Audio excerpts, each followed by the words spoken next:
ఎవరో ఉద్యోగం వచ్చిందని చెప్పి ఈ మన సాక్ష్యాలు లేవు కాబట్టి సరిపోయింది, ఉంటే చచ్చిపోదు.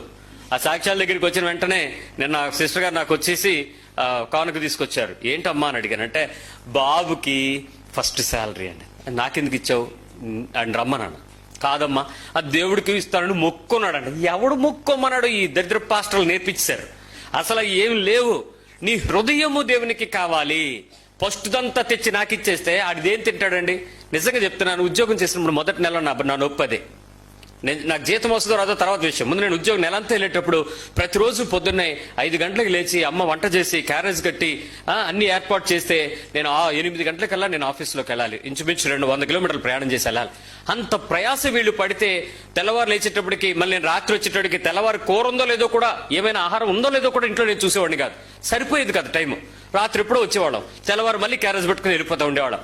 వాళ్ళు ఏమి ఎన్ని తిప్పలు పడుతున్నారో నాకు ఆ సంబంధం లేదు.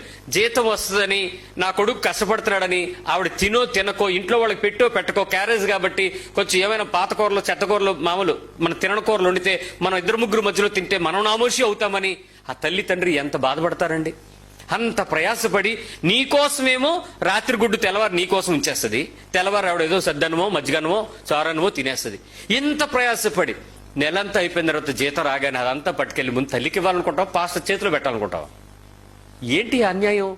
వీళ్ళేంటంటే దేవుడు దేవుడు దేవుడు దీవిచ్చేస్తాడు, ఇచ్చే ఎంతసేపు మళ్ళీ అది కూడా లాగేసుకోవడం. ఇక్కడ దీవిస్తున్న తల్లి కనపట్లా, ఇంట్లో కష్టపడిన తండ్రి కనపట్లా, ప్రయాసపడి తీసుకొచ్చి నీ బ్రతుకును ఆశీర్వదించబడాలని నీ కొరకు వాళ్ళు ఎన్ని త్యాగాలు చేశారో కనపట్లా. మన డబ్బు అనేటప్పటికి నేను తీసుకెళ్లి మా అమ్మగారికి ఇచ్చాను, పాస్టర్ గారికి ఇచ్చానన్న, చర్చికి ఇచ్చానన్న, చందాలు ఇచ్చానన్న.